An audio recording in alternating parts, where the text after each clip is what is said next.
ಓಂ ಶಾಂತಿ. ವಾಣಿ date 17/5/2025. ಪ್ರಾತಃ ಮುರಳಿ. ಓಂ ಶಾಂತಿ. Bob ದಾದಾ, ಮಧುಬನ. ಮಧುರ ಮಕ್ಕಳೇ, ತಮ್ಮನ್ನು ತಾವು ನೋಡಿಕೊಳ್ಳಿ. ನಾನು ಹೂವಾಗಿದ್ದೇನೆಯೇ? ದೇಹದ ಅಹಂಕಾರದಲ್ಲಿ ಬಂದು ಮುಳ್ಳಂತೂ ಆಗುತ್ತಿಲ್ಲವೇ? ನಿಮ್ಮನ್ನು ಮುಳ್ಳುಗಳಿಂದ ಹೂಗಳನ್ನಾಗಿ ಮಾಡಲು ತಂದೆಯು ಬಂದಿದ್ದಾರೆ. ಪ್ರಶ್ನೆ: ಯಾವ ನಿಶ್ಚಯದ ಆಧಾರದ ಮೇಲೆ ತಂದೆಯೊಂದಿಗೆ ಅಟೂಟ್ ಮುರಿಯಲಾರದ ಪ್ರೀತಿ ಇರುತ್ತದೆ? ಉತ್ತರ: ಮೊದಲು ತನ್ನನ್ನು ಆತ್ಮ ನಿಶ್ಚಯ ಮಾಡಿಕೊಳ್ಳಿ, ಆಗ ತಂದೆಯೊಂದಿಗೆ ಪ್ರೀತಿ ಇರುತ್ತದೆ. ನಿರಾಕಾರ ತಂದೆಯು ಈ ಭಗೀರಥನಲ್ಲಿ ವಿರಾಜಮಾನವಾಗಿದ್ದಾರೆ.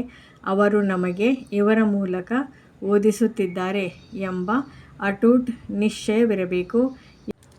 ಯಾವಾಗ ಈ ನಿಶ್ಚಯವು ಅಲುಗಾಡುವುದೋ ಆಗ ಪ್ರೀತಿಯು ಕಡಿಮೆಯಾಗಿ ಬಿಡುತ್ತದೆ. ಧಾರಣೆಗಾಗಿ ಮುಖ್ಯ ಸಾರ. ಮೊದಲನೇದು, ಮುಂಜಾನೆ ಅಮೃತ ವೇಳೆ ಎದ್ದು ತಂದೆಯೊಂದಿಗೆ ಮಧುರಾತಿ ಮಧುರ ಮಾತುಗಳನ್ನಾಡಬೇಕು. ಅಶರೀರಿಯಾಗುವ ಅಭ್ಯಾಸ ಮಾಡಬೇಕಾಗಿದೆ. ಗಮನವಿರಲಿ, ತಂದೆಯ ನೆನಪಿನ ವಿನಃ ಮತ್ಯಾರೂ ನೆನಪಿಗೆ ಬರಬಾರದು. ಎರಡನೇದು, ತಮ್ಮ ದೃಷ್ಟಿಯು ಬಹಳ ಶುದ್ಧ ಪವಿತ್ರವನ್ನಾಗಿ ಮಾಡಿಕೊಳ್ಳಬೇಕಾಗಿದೆ. ದೈವಿ ಹೂಗಳ ಉದ್ಯಾನವನ ತಯಾರಾಗುತ್ತಿದೆ. ಆದ್ದರಿಂದ ಹೂವಾಗುವ ಪೂರ್ಣ ಪುರುಷಾರ್ಥ ಮಾಡಬೇಕಾಗಿದೆ. ಮುಳ್ಳುಗಳಾಗಬಾರದಾಗಿದೆ. ವರದಾನ: ತಮ್ಮ ಶಕ್ತಿಶಾಲಿ ಸ್ಥಿತಿಯ ಮೂಲಕ ಮನ್ಸಾ ಸೇವೆಯ ಸರ್ಟಿಫಿಕೇಟ್ ಪ್ರಾಪ್ತಿ ಮಾಡಿಕೊಳ್ಳುವಂತಹ ಸ್ವ ಅಭ್ಯಾಸಿ ಭವ.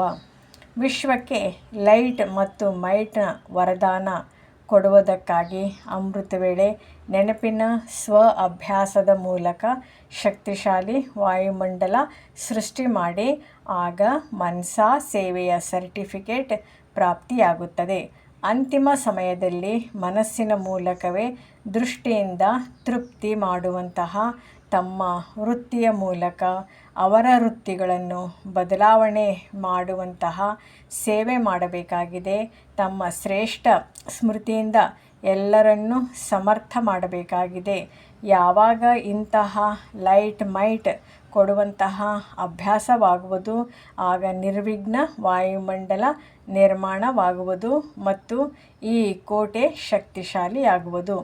ಸ್ಲೋಗನ್: ಯಾರು ಮನ್ಸಾ ವಾಚಾ ಕರ್ಮಣ ಮೂರು ಸೇವೆಗಳನ್ನು ಜೊತೆಯಲ್ಲಿ ಮಾಡುತ್ತಾರೆ ಅವರೇ ತಿಳುವಳಿಕೆ ಉಳ್ಳವರಾಗಿದ್ದಾರೆ. ಓಂ ಶಾಂತಿ.